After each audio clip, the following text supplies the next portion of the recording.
Et on va parler pâte à tartiner, mais attention, de la pâte à tartiner made in Normandie. Hein. Rien à voir avec la pâte à tartiner italienne. Non, surtout Rien pas. à voir.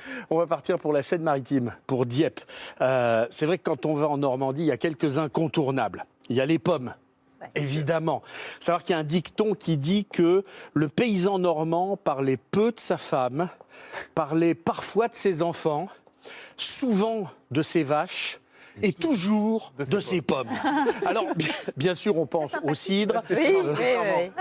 Bah, je suis désolé, ça fait partie des dictons français. On pense au cidre, qui est le champagne de la Normandie. Ouais. Et puis, il y a également l'or blanc. En Normandie, là, c'est le lait. Alors évidemment, ça évoque le camembert, le Livaro, le Pont-l'Évêque et les 5 fromages normands.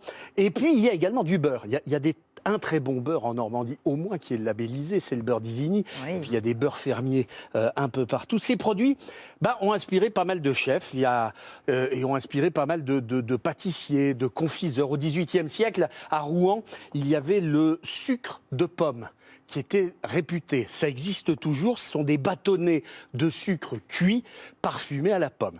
Dans les années 30, il y a eu le caramel d'Isigny qui a été créé, qui est devenu un caramel qu'on trouve à peu près partout et qu'on adore. Ouais. Donc vous avez la trilogie des pommes, du beurre et du sucre.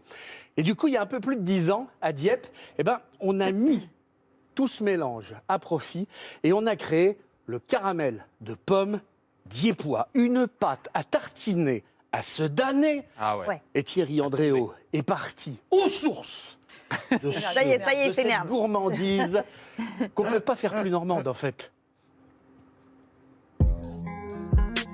Nature, beurre salé ou cannelle. Voici les 3 parfums sous lesquels se décline le très fameux caramel de pomme dieppois. Un caramel au goût unique lancé voici 10 ans par les ateliers d'Étran à Martin-Église. À l'origine de la recette, un maître chocolatier de la région, Jean-Pierre Roussel. Mais si le caramel de pomme dieppois est devenu un classique, sa fabrication est également le fruit d'un travail d'encadrement de tous les instants. Cette pâte à tartiner ou à cuisiner est élaborée ici par des personnes en situation de handicap. Il faut toujours veiller à ce que les personnes aient bien compris les consignes, être à côté d'elles, pas faire à leur place évidemment. Le but c'est de les rendre autonomes sur leur poste de travail et puis intervenir si besoin. Le caramel de pomme dieppois est devenu un produit local par excellence. Un caramel dont la vie commence ici, dans ce gigantesque chaudron en cuivre. Il faut tout d'abord du sucre, beaucoup de sucre, la base de tout bon caramel qui se respecte.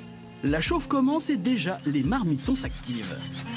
Yannick vient à l'instant de gratter les parois de la cuve de manière à décoller le sucre pour qu'il y ait une meilleure cuisson de l'ensemble.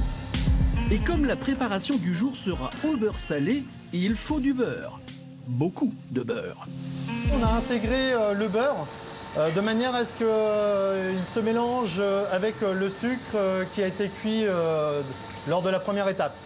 Et dans la 3e étape, il y aura l'incorporation de la compote de pommes. Le tout sera mélangé encore pendant un certain temps, de manière à obtenir le caramel de pomme dieppois. Il ne reste plus qu'à attendre que le mélange devienne onctueux et sans grumeaux à mesure que la température monte.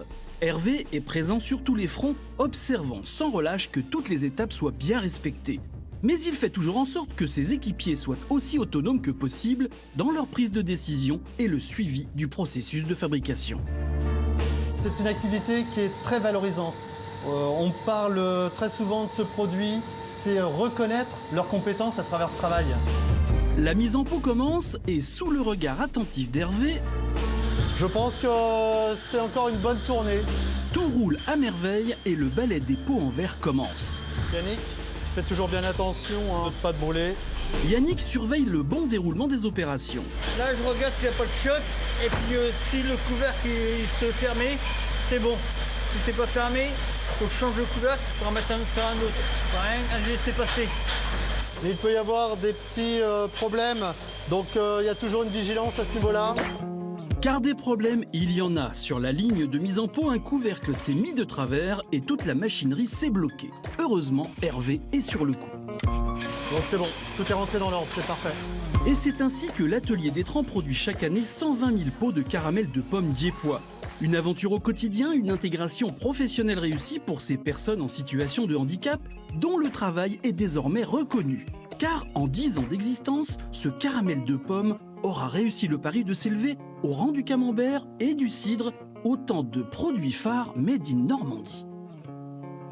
Oui, c'est ça, c'est arrivé très vite, ça s'est installé très vite dans le patrimoine gastronomique de la Normandie. Beaucoup d'affection pour ce produit.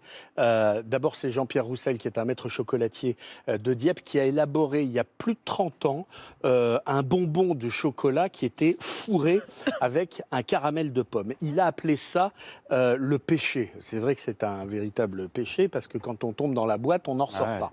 Et puis, il a pris sa retraite.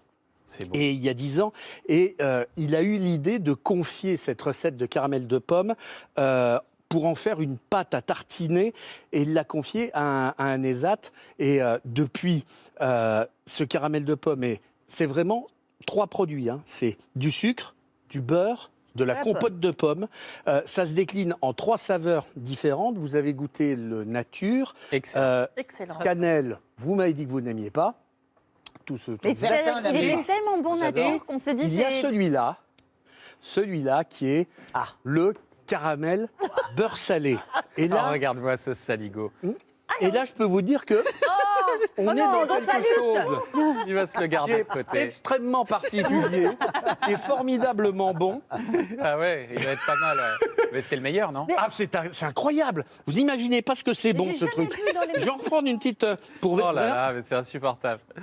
C'est terrible. Et ce qu'il faut dire quand même, parce que ce qui est beau aussi dans l'aventure, tu as commencé à l'évoquer, c'est qu'il y a une dimension sociale en plus, parce que tu fais travailler des personnes en situation de handicap. Jean-Pierre Roussel, il est bénévole dans un établissement qui fait travailler ces personnes.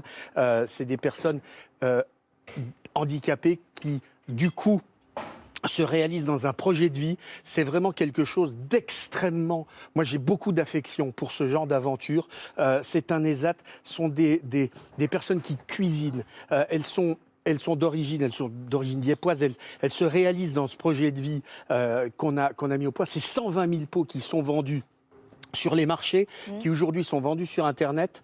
Il y a un point de vente aux États-Unis qui a été mis en place parce que c'est un Diepois qui est là-bas, évidemment. Alors évidemment, c'est pas...